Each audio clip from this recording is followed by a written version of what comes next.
The bus bounced over another pothole, and Ashley, holding her backpack tighter, stared out the window at the gray farmhouses passing by. Cherry Creek greeted her with an unwelcoming September rain and thick mud on the roads. Deep down, a doubt stirred had she come to such a remote place for nothing. "We're here, honey, last stop." The driver, an old man with a red face, turned to her over his shoulder. "Cherry Creek, just like you asked." Ashley nodded, adjusted her gym bag, and slung her backpack over her shoulder before stepping out. The rain instantly soaked her dark hair, pulled back in a messy ponytail. Her fit figure in a tracksuit immediately showed she was someone used to working out. "Excuse me, where's the school?" she asked a woman in a scarf passing by. "The school's straight down Main Street and then right by the old poplar tree." The woman eyed Ashley curiously. "Are you the new teacher?" "Yes, I'll be teaching gym." "Oh." The woman threw up her hands. "We've needed a new gym teacher for ages. Old Pete retired last year, and the kids have been running wild." Ashley smiled vaguely and walked in the direction indicated. She didn't want any extra questions. She had run too far from her past to tell her story to the first person she met. The school turned out to be a typical two-story building from the 1970s. Peeling paint on the walls, wooden window frames, a sports field with crooked goalposts. The principal, a plump woman in her 50s with a tight bun at the back of her head, looked Ashley over with clear approval. "Finally, I thought we'd never find anyone willing to come to our little corner of nowhere." She shook Ashley's hand firmly. "Ms. Miller." "Your paperwork is all in order. I got copies by email. The teacher's dorm is behind the school. Your room's ready. Small, but fine for one person." Curiosity flickered in the principal's eyes, but she held back from asking questions. Ashley silently thanked her for her tact. Thank you. When do I start on tomorrow? Here's your schedule." The principal handed her a sheet of paper. "We'll see you at 8. Rumors in small towns spread like wildfire. Within a week, all of Cherry Creek was talking about the new gym teacher. Young, pretty, from the city, single, and most importantly, as local gossips whispered, she had run away from her parents who wanted to force her into marriage. And who wouldn't want to marry her? Wondered Martha, the local grocery store clerk, as she stocked shelves. "She's a looker, and they say it was some rich guy, an old friend of her father's." The school janitor, Brenda, eagerly shared information, and she refused and ran away as far as she could. "I swear on my life." Brenda. She told our vice principal herself after her 3rd glass of wine at the Teacher's Day party. The story of running away from tyrant parents added a romantic flair to Ashley's image. Local guys eyed the athletic beauty, but didn't dare approach. She kept her distance, didn't respond to flirting, and went straight to the dorm after work. Mike Johnson first saw Ashley at the general store when she was buying sparkling water after a run. Sweaty, flushed, in tight leggings and a t-shirt. She looked so different from the local girls that he unconsciously stopped at the entrance. "Who's that?" he asked Martha, not taking his eyes off the stranger. "Our new gym teacher, Ms. Ashley Green. She's good, isn't she? She came 6 months ago, and you're just noticing her now." Martha narrowed her eyes slyly. Mike cleared his throat and straightened his shoulders. At 32, he was considered a good catch, assistant manager of the produce warehouse, a strong, hard-working man with a car and money. His bachelor life was starting to weigh on him, and now, such a discovery. "Good afternoon," he said, approaching Ashley at the checkout. "You're new here, aren't you? Allow me to introduce myself, Mike Johnson." Ashley looked him over with a careful gaze, which showed her habit of sizing up opponents. "Ashley," she replied curtly, extending her hand for a handshake. Her palm was unexpectedly firm, with calluses, not the kind you get from housework, but specific ones from sports equipment.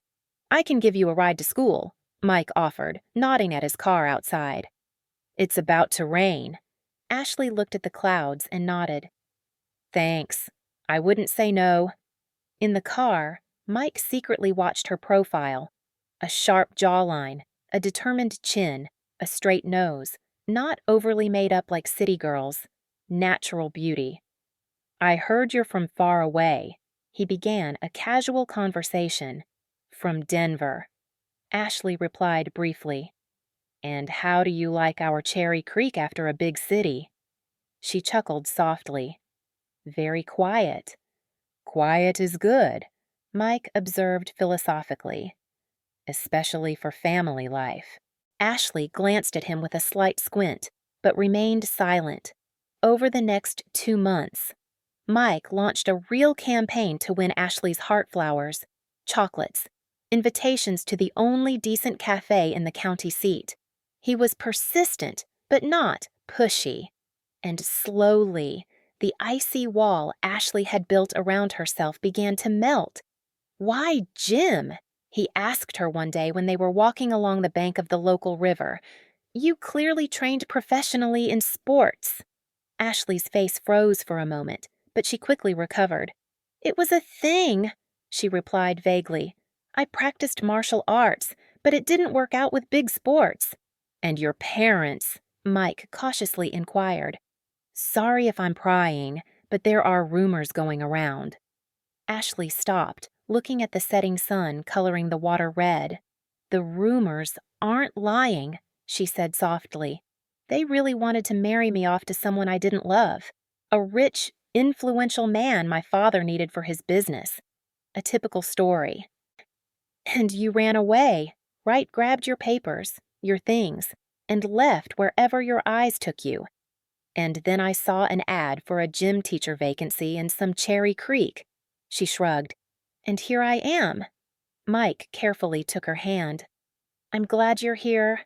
To his surprise, she didn't pull away. 3 months into their courtship, Mike asked Ashley to move from her cramped dorm room to his house. I have a big house, plenty of room for everyone, he said, helping her load her few belongings into the trunk. You'll meet my parents. They're good people. Dad's a bit strict, but fair, and Mom's a gem. Ashley hesitated, but the prospect of getting out of the dorm with its constantly breaking shower and shared kitchen won out. The house turned out to be a solid 2-story log cabin on the outskirts of the village. A spacious porch, a well-kept yard, a sauna, a 2-car garage. Everything spoke of the owner's wealth. Here's our daughter-in-law. Brenda Johnson, Mike's mother, a plump woman with a commanding gaze, exclaimed, throwing up her hands. Finally, Mike found himself a partner. Mom, we're just... Mike began, but his mother cut him off. I know about just... You'll live together, get to know each other better, and then we'll have a wedding. Dad, come meet her. The head of the Johnson family, Mr. John, came out onto the porch, wiping his hands with a rag, tall, strong, with a stern look under bushy eyebrows. He eyed Ashley carefully. So, the gym teacher, he said, shaking her hand. Well, that's good work. Health is the most important thing, unlike girls these days who only know how to put on makeup and sit on their phones. Dad! Mike tried to stop him. What, Dad? I'm telling the truth. Mr. John snorted and nodded at Ashley. At least this one's strong and healthy. Can have kids. Won't fall apart. Ashley smiled stiffly, feeling a vague unease, but told herself it was just unfamiliarity with a new place and people. After all, she really liked Mike. Calm, reliable, doesn't drink, and in a small town. Such bachelors are worth their weight in gold. She was given a room on the 2nd floor, next to Mike's. Mike's younger brother, Tom, also lived with them, a sullen 25-year-old guy, always stuck in the garage. Tom's building a car, Mike explained. He's been working on it for 3 years now, can't seem to finish. On the first evening, the whole family gathered at a large table. Brenda had cooked a feast. She clearly wanted to impress her potential daughter-in-law. Eat, dear, she kept saying, serving Ashley a huge portion. "You're so skinny." "That's not skinny, those are muscles." Ashley smiled, but obediently took her fork. "Thank you. It's very delicious." "In our family, everything is traditional." Brenda nodded approvingly. "Woman, keeper of the hearth. Man, provider." "Right. John." "Exactly. Mom, Mr." John raised a shot glass. "Let's drink to getting to know each other." Mike glanced at Ashley. "You'll have a little—" "Yes," she nodded. "For getting to know each other? It's fine." "That's great," Brenda beamed. "To a new family." Ashley took a small sip, feeling the careful gazes of the whole family on her. She suddenly understood with special clarity that she was being judged, like a horse at a fair. But she pushed the thought away. After all, where else would she live? And how was this family worse than others? She'd probably get used to it. Later, when she and Mike were alone in his room. He pulled her close and whispered, "They liked you. Especially Mom." "Really?" Ashley chuckled. "And I thought I was being looked at as future labor." "Nonsense." Mike kissed her temple. "It's just our family is so traditional. But you'll get used to it. We'll be happy. You'll see." Ashley remained silent. Something inside her was uneasy, but she pushed away her doubts. Everything will be fine. It has to be. The wedding was modest, but followed all the village traditions. Brenda insisted that everything be done properly, with a bride price, a wedding bread, and even ribbons on the cars. Ashley didn't resist. Deep down, she hoped that family ties would finally help her close the door to the past. "Kiss," the guests shouted, and David, frowning with emotion, kissed his new wife. The registration at the local town hall, a small reception at the village club, everything passed in a blur. Ashley smiled, responded to congratulations, but worry hid in her eyes. When Brenda's heavy hand stroked her shoulder, whispering, "Now you're our daughter," a shiver went down Ashley's spine, as if she had been handed a life sentence. In the evening, when the guests had left, John raised a glass behind closed doors. "To a new life by new rules." "Now, Ashley, you're not just some girl from the street, but a member of our family. And the Johnsons have their own ways." "What ways?" Ashley asked, trying to make her voice sound casual. "Honor your husband and his family." Her father-in-law said solemnly, "Respect them as you want to be respected. And a woman is graced by obedience and gentleness. And men," Brenda chimed in, "take care of women and handle big matters and problems themselves." Ashley nodded. It all sounded right. Even commonplace. Who would argue with respect and care? "In our house, the man is the head, and the woman is the neck." Mr. John continued, clearly a bit drunk. "As the neck turns, so the head looks. But," he raised a finger, "the neck should know that if it twists too hard, the head can twist it right off." Everyone laughed. Even Ashley forced a smile. A joke, of course, just a joke. The first few weeks of married life passed relatively smoothly. Ashley woke up before everyone else, made breakfast, went to work at school, and after classes, came home and helped her mother-in-law with dinner. Mike was gentle and caring, often gave flowers and compliments, but gradually the atmosphere began to change. "Ashley." Brenda looked into the kitchen where she was finishing washing dishes. "You were late today. 40 minutes later than usual." "Yes, we had a meeting at school." Ashley wiped her hands with a towel. "The principal was announcing inter-district competitions. I'll be coaching the team." "Meeting." Her mother-in-law frowned. "And you didn't tell us we were worried here. Mike called you, your phone was off." "My battery died." Ashley shrugged, surprised by such an interrogation. "I didn't think I needed to report every step." "Not every step." Brenda pursed her lips. But we need to know where you are and what's happening to you. You never know what might happen. So, that same evening, Mike asked Ashley to always keep her phone on and to notify him if she was even 5 minutes late. "Mom's right," he said, hugging his wife. "We worry." A month after the wedding, Ashley received her first paycheck, coming out of the ATM in the county seat. She wondered what she could buy for the house. Maybe that nice floor lamp she saw in the store. At home, Brenda greeted her, holding out her hand. "Did you get your paycheck?" "Give it here. I'll allocate it for household expenses." Ashley blinked, confused. "What do you mean, exactly?" Brenda impatiently wiggled her fingers. "In our family, all money is shared. I allocate it. How much do you have there?" 220. Ashley automatically took out the envelope, still not understanding what was happening. "But I wanted to spend part of it on—" "On what?" Her mother-in-law snatched the envelope from her hands. "On clothes, on perfume, on silly women's things. Our roof is leaking. The radiators need replacing. Mike needs a new jacket, and you want to spend—" "I didn't mean that." Ashley felt anger rising inside. "I just wanted to—" "Listen, dear." Brenda softened her tone, but her eyes remained cold. "In our family, the rules are simple. Everything goes into the common pot.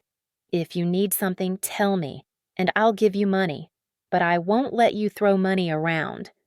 That evening, Ashley tried to talk to Mike, but he just shrugged. "Mom's always handled the budget. It's calmer that way. No one has debts. Everything's under control. If you need something, just tell her." "But what if I want to manage my own money?" Ashley asked quietly. "Your own." Mike frowned. "In our family, there's no yours or mine. There's ours. Don't make things up. Ashley, that's just how it is." By the middle of her second month of marriage, Ashley knew for sure she was trapped. Brenda picked at every little thing. The dishes weren't washed properly. Mike's shirt wasn't ironed enough. There was too much salt in the soup. "They clearly don't teach girls how to keep a house in your city." Her mother-in-law would sigh. "But don't worry, we'll teach you, as long as you try." Mr. John looked at his daughter-in-law with clear contempt, as if he was already disappointed in his son's choice, and younger brother Tom followed Ashley around, making suggestive jokes. "Good little wife," he'd say when Ashley bent down to get something from a lower drawer. "Mike's lucky."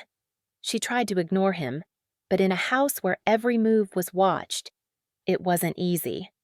The climax came at Sunday dinner, when the whole family gathered at the table. "Ashley," Mr. John began, pouring vodka into shot glasses, "we've talked it over and decided it's better for you to quit school." Ashley froze with her fork in hand. "What?" "Well, just think about it." Her father-in-law continued. "You run around there, wasting energy on other people's kids. But there's plenty of work at home. Cooking, laundry, cleaning, and your own kids will come soon, I hope." He winked at Mike. "Why do you need this job? Mike earns good money. He can support us." "But I love my job." Ashley slowly put down her fork. "And the kids at school are waiting." "Pah," Brenda scoffed. "Gym class. Anyone can do that better. A woman's place is at home." "I'm not quitting." Ashley straightened up, feeling a wave of protest rise inside her. "That's not even up for discussion."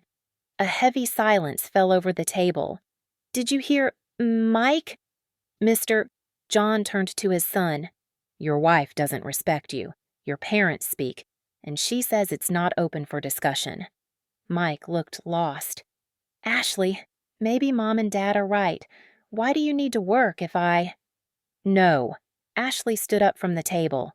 "Excuse me, but this is my life and my decision." "Oh, no, dear."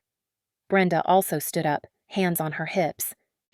"When you got married, you promised to live by our rules. And with us, the wife obeys the husband, right?"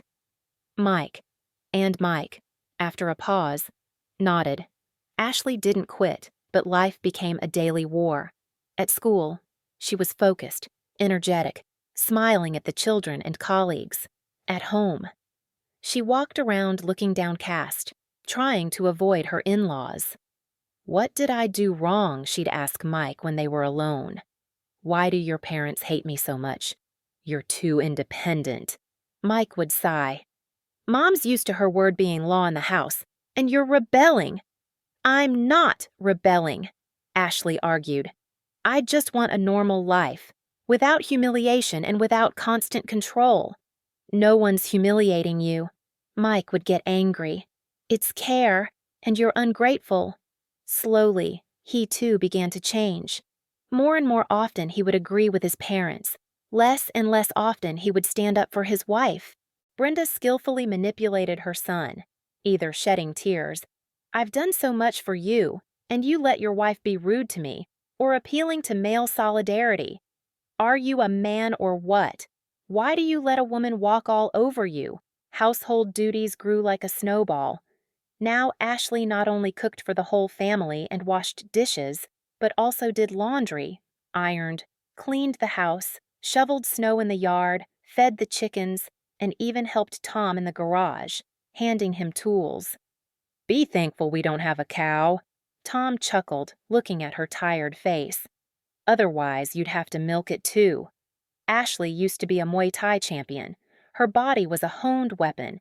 Now she would collapse into bed, exhausted, with hands swollen from work. "You're just not used to normal life," Brenda would say, finding her sitting in the kitchen with her eyes closed.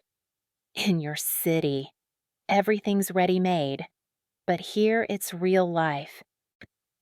One evening, when Ashley refused to bake pies for guests, citing a migraine, her mother-in-law launched into a tirade. "Here's ingratitude. We took her in, warmed her up, married her, and she turns up her nose. Where else would you find such a husband who needs a city girl with no family, with that kind of attitude?" "And it's true, Mr. John said thoughtfully, stroking his beard. "Her parents disowned her, wanted to force her into marriage. Must be for a reason. Character must have been unbearable since childhood." Ashley stood up abruptly. "Don't you dare talk about things you don't know. My parents." She stopped, realizing she almost revealed what she had carefully hidden. "What parents?" Brenda narrowed her eyes. "Go on." "Mike. She started it." "Nothing." Ashley turned to the sink, clenching her lips tightly. "Forget it." 4 months into her marriage, Ashley decided on a desperate move. She tried to regain control, at least over her finances. She arranged with the school principal to have her salary transferred to a new card that her mother-in-law didn't know about. On payday, Ashley left school and went to the county seat, withdrew money, and bought herself new sneakers. Her old ones were completely falling apart from constant training with the kids. At home, an enraged Brenda greeted her. "Where's the money?" she yelled, waving a printout from the accounting department that she had somehow gotten. "Where'd you put your paycheck?" "It's my money," Ashley said firmly. "I bought myself sneakers." She didn't get to finish. Her mother-in-law slapped her. Startled, Ashley reeled back, and something clicked inside her. Years of training, fighter's reflexes. Her hand automatically twitched to deliver a counterpunch, but Ashley somehow managed to hold back. "Don't you ever do that again," she hissed through clenched teeth. "Or what?" Brenda moved closer, breathing in her face. "What will you do to me, you hussy without us? You're nobody. Understand? Nobody." That evening, there was a family meeting where Mike announced that from now on, he would pick Ashley up from school himself and drive her there. "It's for your own good," he said, not looking her in the eye. "So you don't do anything foolish?" "Am I in jail or something?" Ashley asked quietly. "Don't be silly." Mike winced. "It's just that in our family, there are rules. If you want to be part of the family, follow them." The noose tightened. Now, Ashley was only allowed to go to work and the grocery store. And even then, under guard. Her phone was checked, her mail read. Her mother-in-law rummaged through her things when Ashley wasn't home. Money was taken clean out, not even leaving enough for bus fare. Why do you need it? Brenda would wonder. Mike will drive you. And the more they pressured her, the stronger the wave of protest rose in Ashley. She started hiding the change left over from purchases. She secretly went for runs in the mornings while everyone slept. She stayed late at school, inventing extra training sessions for the kids, just to avoid going back to that prison of a house. But most importantly, she started kicking back. As her mother-in-law put it, she refused to do some of the housework, would pointedly retreat to her room when Brenda started another tirade, and one day even told Mr. John directly that he was a self-serving tyrant.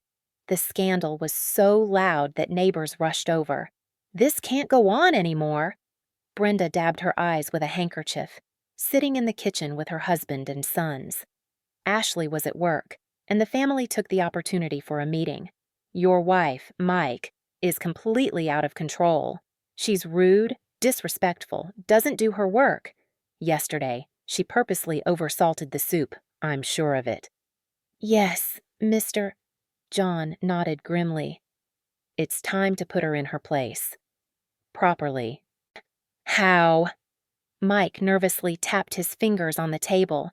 I've tried everything. I've talked to her, persuaded her, even... He hesitated. Yelled a couple of times. Yelled. Tom sniffed. Bro, you need to shout. Not just yell, but show her so she's afraid to even show her face. Tom's right, Mr. John slapped his palm on the table. You have to teach a woman while she's young, otherwise you won't be able to handle her later. But how? Mike looked lost. I can't hit her or... But I can, Brenda said firmly. And I will. It's high time to teach that upstart a lesson. The plan was quickly formed. Mike was to take Ashley for a walk, and then, citing urgent business, send her home alone. There, her in-laws and Tom would be waiting, a heart-to-heart talk, and if she didn't understand, then they would use force to make her see reason. And if she starts to fight, Mr. John added, we have a basement. She can sit there for a week or two. She'll come to her senses. At school, we'll say she went on vacation. A basement. Mike looked at his father, scared. Are you serious? Absolutely, Mr. John snapped. Or do you want her to keep walking all over us, for the whole town to laugh at the Johnsons because a woman runs the show? Mike hesitated, then nodded. Okay. That evening, in the teacher's lounge, Ashley mechanically looked over her plan for the next week, but her thoughts were far away. Lately, she had been seriously considering running away. Again, pack her bags and disappear, maybe even to another region. Start fresh. The only thing holding her back was a strange mix of feelings for Mike. Sometimes she thought he really loved her, just was too weak to stand up to his family. And sometimes she thought he was just as much a tyrant, simply hiding his true self behind a mask of care. Ms. Green, the principal's secretary, poked her head in the door. There's a man asking for you. Says it's important. Mike. Ashley glanced at the clock. Too early for him. No, a stranger. Definitely from the city. Ashley frowned. Who could it be had someone from her past life found her? The old wall lamp in the cramped teacher's lounge flickered. Ashley adjusted her hair and went out into the hallway, where the unknown visitor was waiting. A tall man in a leather jacket stood by the window, looking at the schoolyard. You were looking for me, she asked cautiously, stopping at a safe distance. The man turned, and Ashley felt the ground fall out from under her. She knew that face too well. Hey, Steel Orchid, he said softly, using her old ring name. Long time no see. Max. Ashley gasped. What the hell are you doing here? Max Smith, her former sparring partner and coach, smiled, showing the familiar gap between his front teeth. the result of a tough fight 3 years ago. I've been looking for you for 6 months. By the way, he looked around. Not the coziest place for a chat. Maybe we should go outside. Why were you looking for me? Ashley crossed her arms, not moving. I made it clear I was done with sports. After you were disqualified for excessive brutality. Max snorted. Yeah, I remember. You broke Erica's jaw in 3 places. She started it. Ashley shrugged. Don't remind me about that. Listen. Max lowered his voice. I'm not here to drag you back into professional sports. I came to warn you. Johnson is looking for you. Ashley froze. Robert Johnson, an organizer of underground bare-knuckle fights, had been after her for over a year, offering a contract for a series of bouts. When she refused, the threats began. That was the last straw that made her disappear from the city. How does he know where I am? She whispered. He's close. Max shook his head. But he's getting there. He has people everywhere. I found out by chance, through mutual acquaintances, that he's narrowed his search to this area. It's only a matter of time before he finds you. Damn. Ashley bit her lip. So what now? You need to disappear again. Max put a hand on her shoulder. I can help. I have friends in Canada. No. Ashley shook her head resolutely. I'm tired of running. And besides, I have a husband here. Husband. Max looked truly surprised. You're married? Long story. She looked away. Listen, thanks for the warning. I'll be careful. Ashley, you don't understand. Max leaned closer to her. Johnson won't give up. He believes you owe him for lost profits. And that's a lot of money. I'll handle it, she said firmly. Really? Max, thanks for coming. But now you'd better go if my husband sees us together. Got it. Max stepped back. Here, take this. He handed her a business card. Call if you need help. Anytime. Ashley nodded, hiding the card in her jeans pocket. Just what she needed. Shadows from the past catching up to her when her present was already falling apart. At the dinner table, the tension hung heavy. Mr. John methodically sliced bread. Brenda stirred the soup with exaggerated care. Tom sullenly poked at his plate. Mike nervously glanced between his wife and the clock. So, we're going to the general store tonight, right? He asked Ashley, as if casually. You need to buy something, don't you? Yes. She nodded vaguely, thinking about her meeting with Max. I need to go. I made a list for you, Brenda interjected, looking pointedly at her son. You need to buy meat and cabbage. I want to make cabbage rolls tomorrow. Okay. Ashley shrugged. She didn't care. A trip to the store seemed like nothing compared to the new threat from Johnson.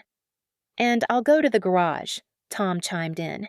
Need to check something in the car, and I'll take care of some things. Mr.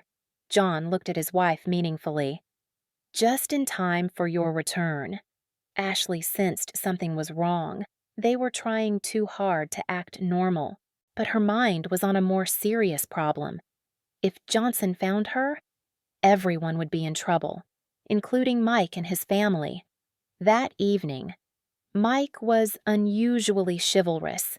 He helped Ashley put on her coat, handed her a scarf, even held the door for her. On the way to the general store, he tried to take her hand, but she automatically pulled away. What's wrong? He asked, frowning. You're acting strange today. Everything's fine. Ashley smiled stiffly. Just tired. The general store was buzzing like a beehive.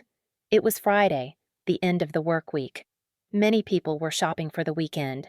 Ashley mechanically put items from her mother-in-law's list into the basket while Mike hovered nearby, constantly checking his phone. Listen, he suddenly said when they were at the checkout.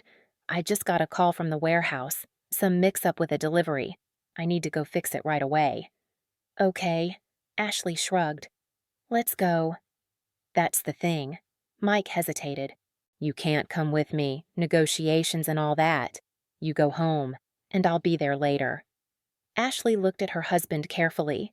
His face showed barely hidden anxiety.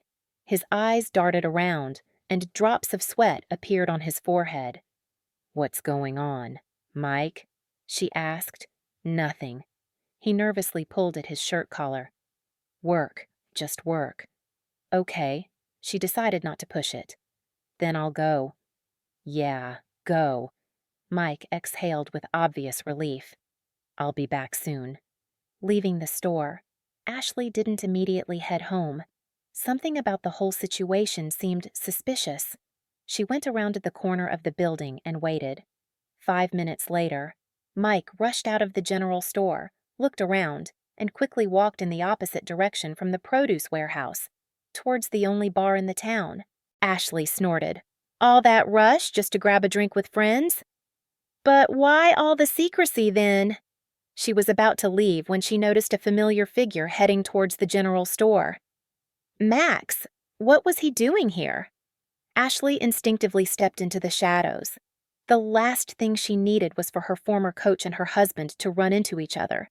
But to her surprise, Max went into the store, and a few minutes later came out and walked purposefully in the same direction Mike had gone. Intuition told her, "You need to follow them," carefully keeping her distance. Ashley followed the men. Brenda was checking the contents of her bag for the third time, a coil of rope, duct tape, a rag soaked in chloroform in case her daughter-in-law resisted too much. "We'll be quick," she said, pacing the kitchen. "As soon as she walks in, I'll tell her about her disobedience. And you, John, come from behind and hold her arms." "And what do I do?" Tom leaned against the wall, tapping a metal pipe in his palm. "You're on standby," Mr. John snapped. "If she struggles, hit her, but not too hard. We need to get her to the basement in one piece." "And Mike, he won't change his mind." "Will he?" Tom asked doubtfully. "He doesn't seem too eager." "He won't change his mind."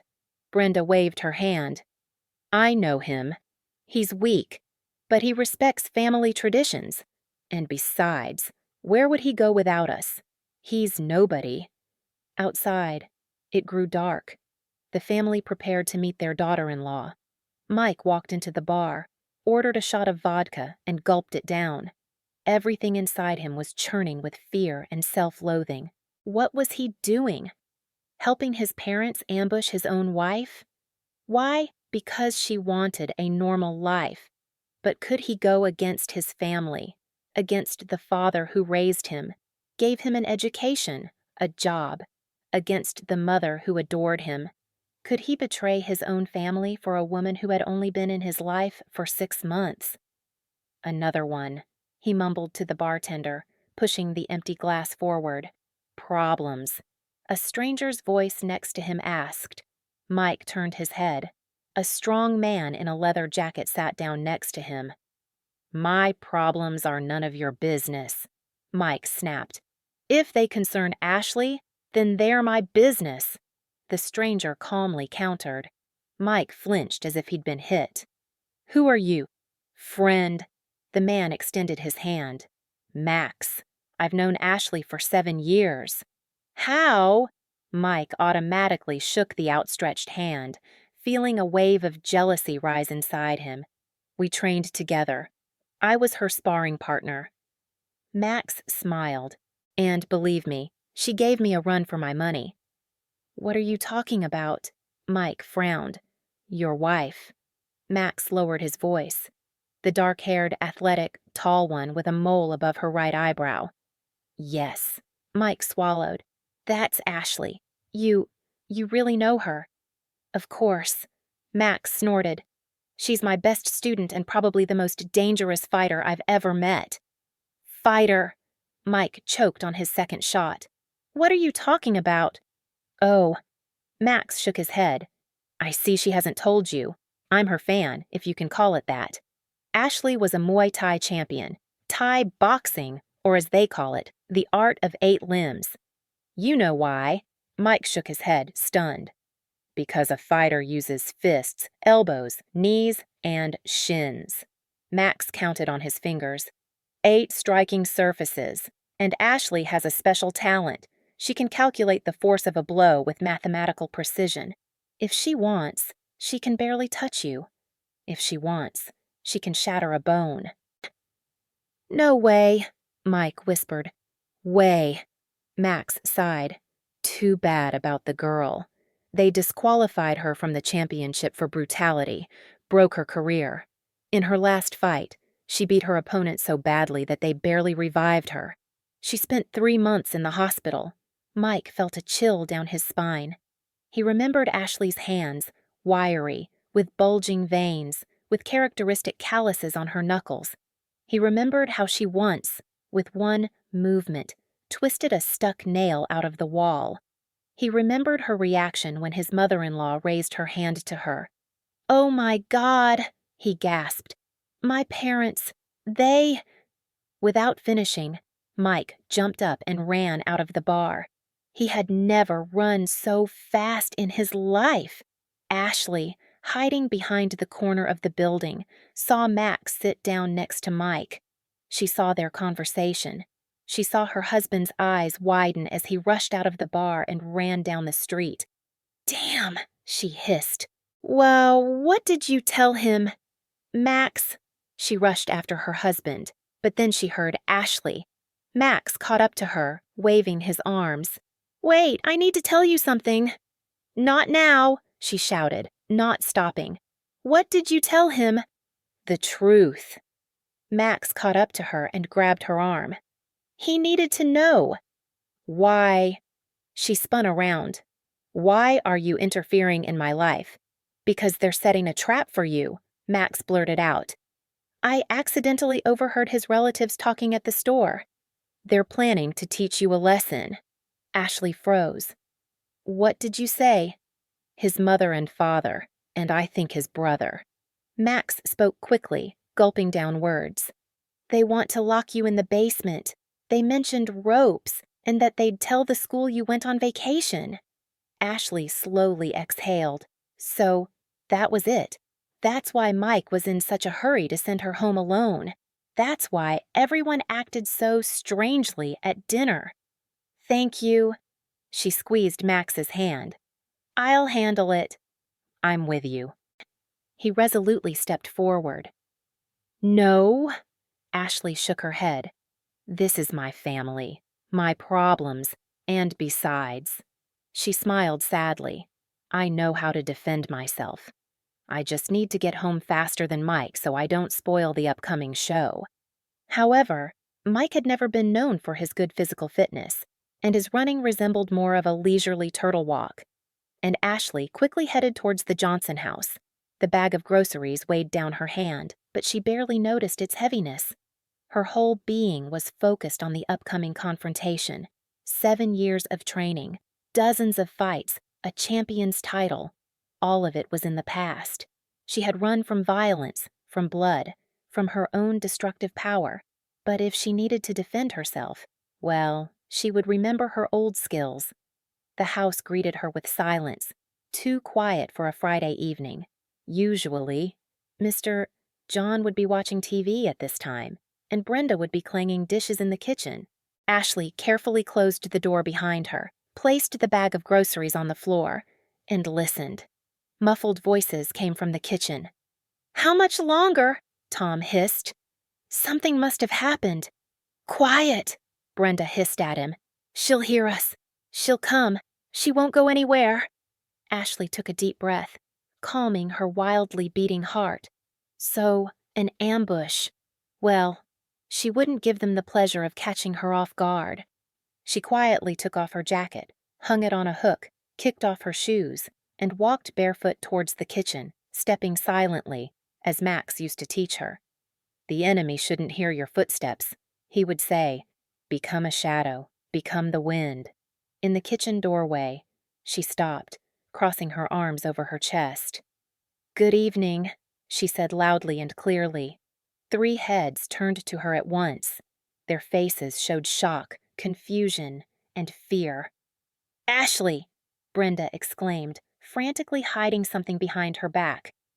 "We're waiting for you." "The tea's ready." "Really?"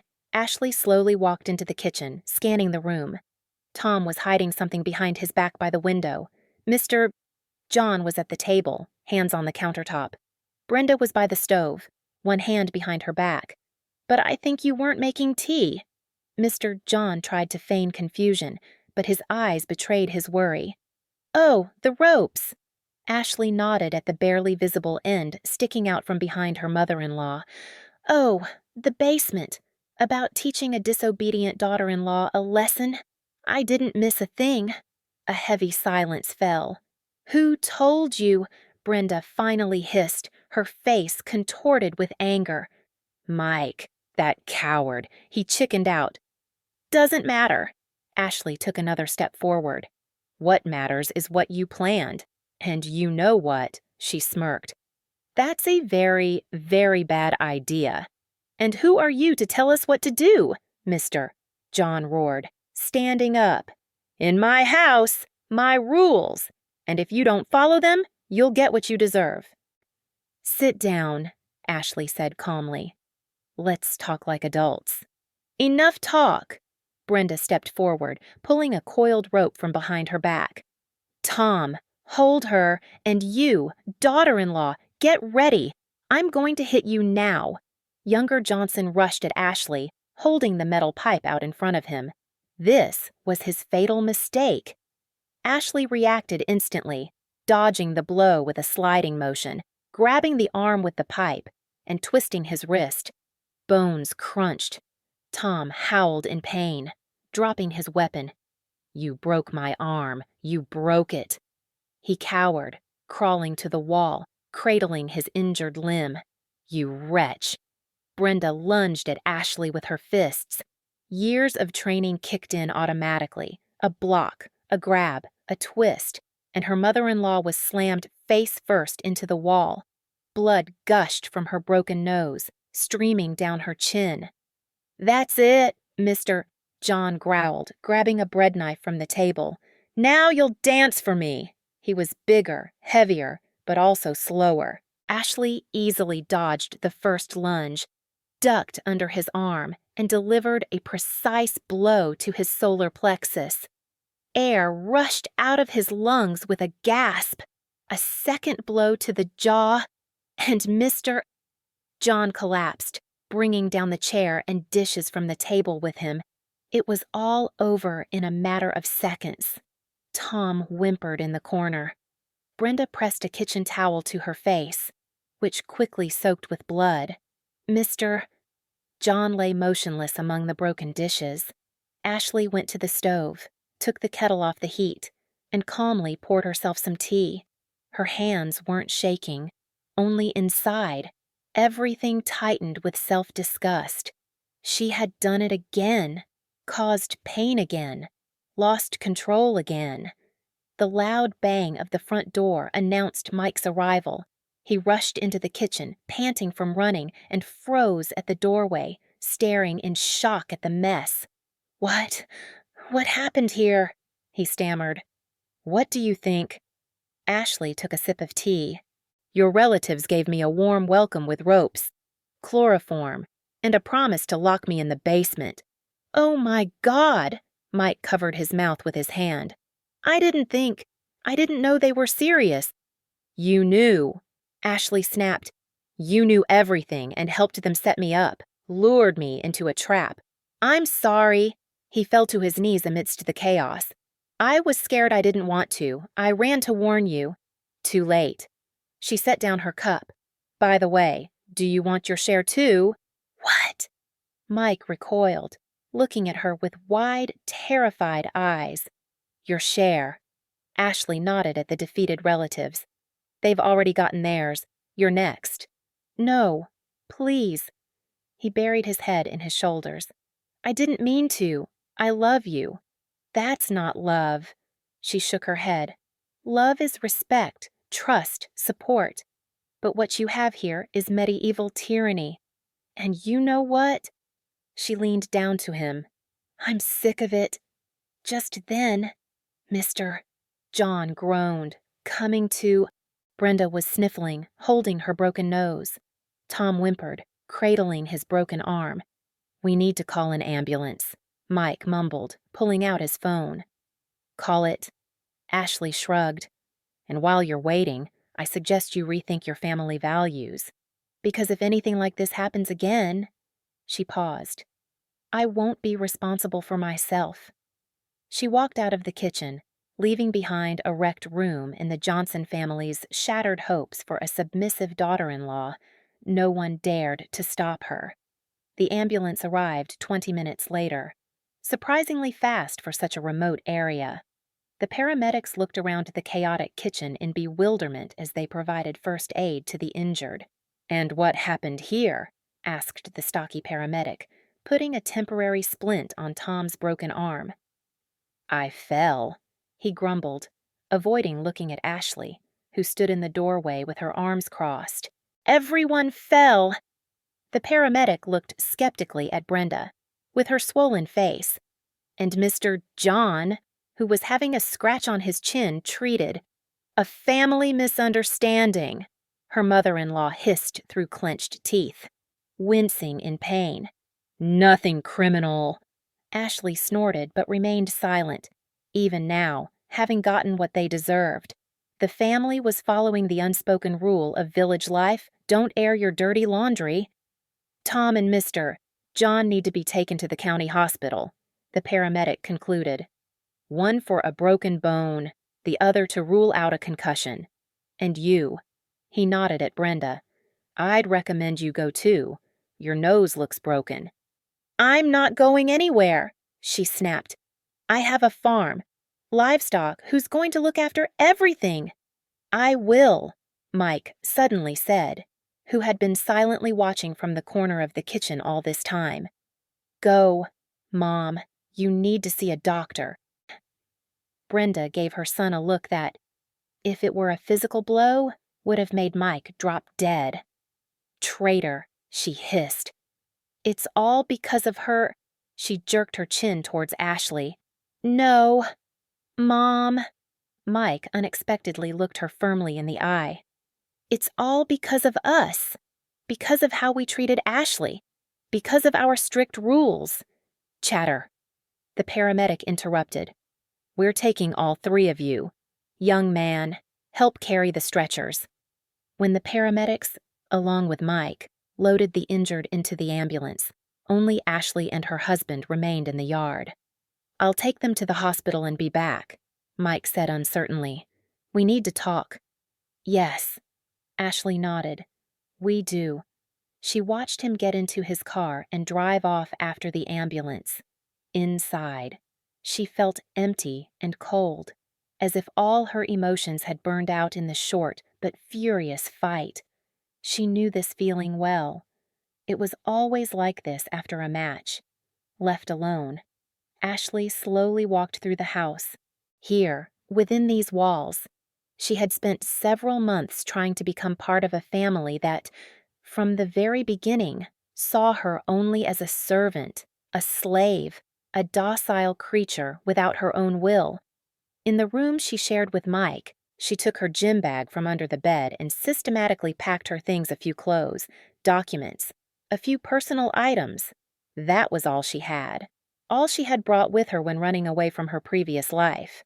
At the bottom of the bag, she found a worn photo, a picture from a competition where she stood on the podium with a gold medal. Next to her was Max, her coach, with a wide smile.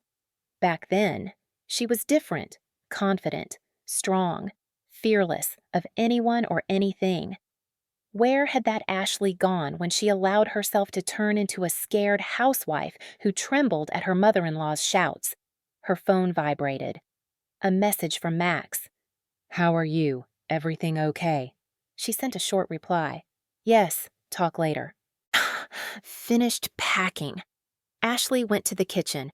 She tidied up minimally, wiped the blood from the floor and walls, not out of respect for the Johnson home, but simply because she couldn't stand being in that chaos. Then she put on the kettle and sat at the table, looking out the window at the night, waiting. Mike returned after midnight, quietly entering the house as if fearing an attack, and stopped at the kitchen doorway. "They'll stay at the hospital for a few days," he said, not looking Ashley in the eye. "Dad's getting an MRI. Tom has a displaced fracture. Mom has a complicated broken nose." "Sit down." Ashley pointed to the chair opposite her. "We need to talk." Mike obeyed, sitting on the edge of the chair as if ready to jump up and run at any moment. "Who are you?" he asked softly. "That person at the bar. He said you were a champion in some kind of Thai boxing." "Muay Thai," Ashley corrected. "Yes, I was 7 years of training. 3 championship titles." "Why did you hide it? Would you have married me if you knew I could break a jaw with one punch?" She smiled sadly. "And besides, I wanted to forget about it, start a new life, become normal. Because of disqualification." Mike nervously clasped his fingers. "That person said you were suspended for brutality." "Yes," Ashley sighed. "In my last fight, I went too far. My opponent provoked me, said something about my family, and I snapped. She spent 3 months in the hospital, and I was disqualified for life. And you ran away not from your parents who wanted to marry you off, but from that, too." Ashley shrugged. "Dad was furious about the disqualification. He invested so much money in my career, and it all went down the drain. He decided to marry me off to his business partner, to make up for the losses, so to speak. And I was tired of being someone's asset. First for the sports federation, then for my father. I just wanted to live. And I married you." Mike smiled bitterly. "Out of the frying pan, into the fire." "I really did love you," Ashley said softly. "I thought we would be happy. But then all this started, the control, the humiliation, being treated like property. I didn't know it was that bad." Mike looked up at her. "I mean, I saw it, of course, but I thought that's how it should be. Mom always said that a woman should obey her husband and his family. And now," Ashley leaned forward, "now you think so too." Mike was silent for a long time, staring into space. "No," he finally said. "Today I realized that all this time I wasn't living my own life. I was doing what my parents told me, thinking what they wanted. And this is what it led to." He gestured around to the kitchen. "I almost lost you, and maybe I already have." His gaze fell on the packed bag in the corner. "You're leaving, aren't you?" "Yes," Ashley answered simply. "Where?" "I don't know." She shrugged. "I'll find a place to live, maybe in the county seat. I'll continue working at the school. The kids like me." "And me?" Mike swallowed. "What about me?" "That depends on you." Ashley stood up. "I can't live in this house with your parents anymore, in this atmosphere of hatred and control. If you want to be with me, you'll have to choose. Between you and my parents." He also stood up. "That's not fair. And is it fair to ambush me to try to lock me in the basement?" She shook her head. "I'm not asking you to give up your parents, just to live separately, to be independent, to be a man, not a mama's boy." These words hit harder than any physical blow. Mike hung his head. "I don't know. I've never lived alone." "Then it's time you learned." Ashley picked up her bag. "Goodbye." "Mike." "Wait." He grabbed her hand. "Give me time. At least a few days." I'll think about it. I promise." Ashley gently freed her hand. "You have time? Your parents are in the hospital. The house is at your disposal. Think carefully about what you really want from life." Ashley rented a room in an old teacher's house on the outskirts of the village. Grandma Susan, long retired, was glad for the company and the extra money. "I know everything, dear," she said, making tea on Ashley's arrival day. "In our village, you can't hide from news like that. They say you knocked out your father-in-law's teeth." "Not exactly." Ashley blushed. "Just self-defense." "And rightly so." The old woman nodded. "I knew John when he was little. Always a bully and a tyrant, and his wife is even worse. She tormented their children. You're not the first to run away from them." "Not the first." Ashley raised her eyebrows in surprise. "Tom had a wife about 3 years ago." "Yes." Grandma Susan took a sip of tea. "A beautiful girl, quiet, gentle. His wife tormented her, picked on her, humiliated her, made her work from morning till night. She couldn't take it anymore. She left, and rightly so. And Mike?" Ashley asked cautiously, "Is he the same as them?" "Mikey," the old woman thought. "No, he's different. Gentle, kind, but weak. His whole life under his mother's thumb. Poor boy." That evening, Ashley couldn't sleep for a long time, thinking about her husband. Maybe she had been too harsh with him. Maybe she should have given him a chance to stay, to try to fix everything. But then she remembered the humiliation, the control, the trap he had helped set, and her doubts faded. No, she had done everything right. The next day at school, everyone looked at her with thinly veiled curiosity. The news that the new gym teacher had beaten up the whole family had spread through the village like wildfire. "Ms. Green, is it true you're a karateka?" one of the students asked during recess. "Not exactly," she smiled, "but I did practice martial arts. Will you teach us?" The boy's eyes lit up. "So we can defend ourselves from bullies." That was an idea. A martial arts club for children. Why not? It would give her extra income and fill her free time, which she now had much more of without household chores. After classes, she stayed late to discuss the idea with the principal. Mrs. Miller listened with interest. "Self-defense club? Excellent idea." She nodded energetically. "We have a problem with teenage aggression in our district. Maybe your classes will help direct it in a constructive way. There's only one problem." Ashley hesitated. "For full training, we need special equipment, mats, punching bags, protective gear." "Make a list." The principal was already scribbling something in her notebook. "I'll include it in the budget for the next quarter. In the meantime, we can start with basic exercises." "As early as Monday." Ashley felt a surge of enthusiasm. "I'll draw up a program." Leaving school, she almost bumped into Max, who was waiting for her by the gate. "Hey, champ." He smiled. "How are things?" "Better than yesterday." She nodded towards a bench. "Let's sit down." They settled in the shade of an old maple tree. Ashley briefly recounted the events of last night, omitting the most dramatic details. "Too bad you had to use force." Max shook his head. "But they brought it on themselves. You know what's the worst part." Ashley looked at her hands. For a second, for a split second, I liked it. The feeling of power, of control. What I was running from.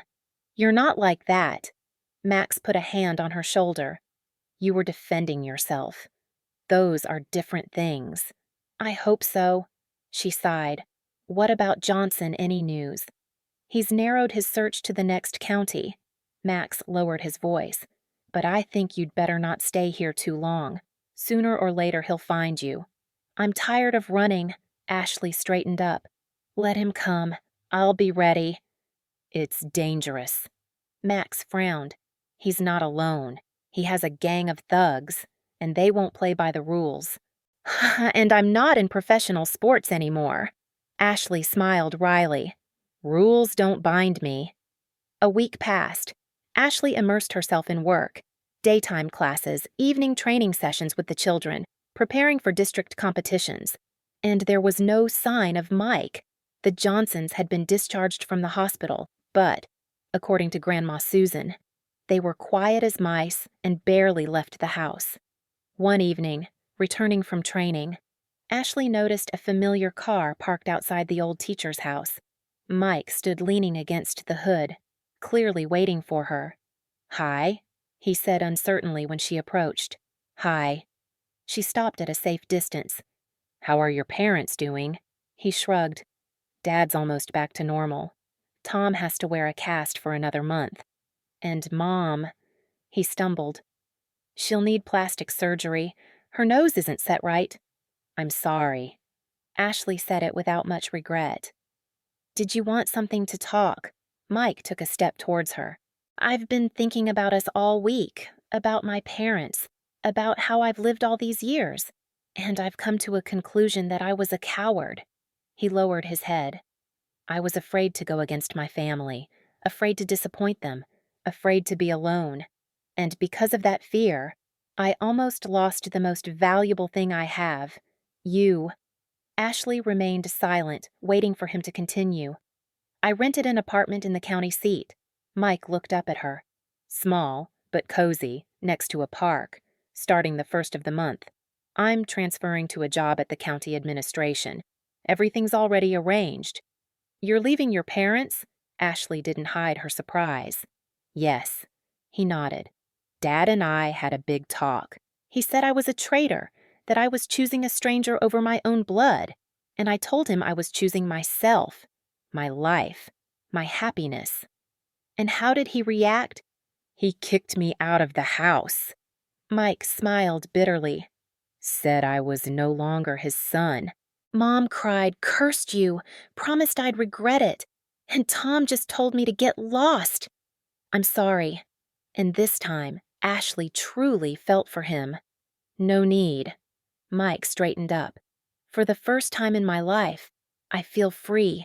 You know, it's like I've been wearing clothes that were too tight my whole life, and now I've finally taken them off. They stood silently, looking at each other across the space filled with unspoken words. I'm not asking you to come back, Mike finally said. Not now.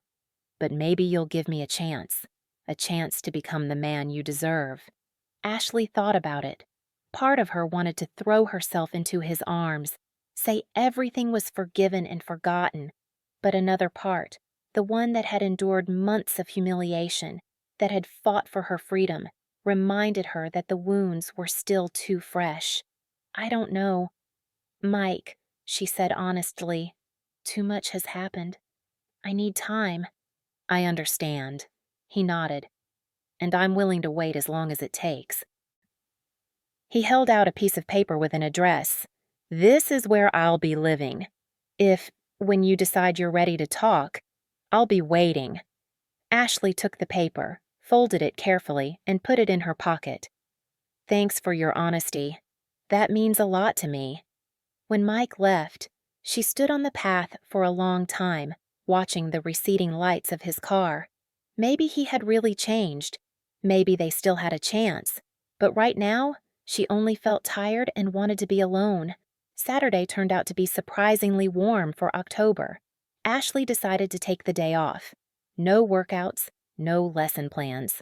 Just a walk in the autumn woods, collecting fallen leaves, deep breaths of fresh air. She walked along a narrow path, delving deeper into the forest, and thought about how drastically her life had changed in recent weeks. From a downtrodden housekeeper in the Johnson household, she had transformed into an independent woman, a respected teacher, a coach of a new martial arts club,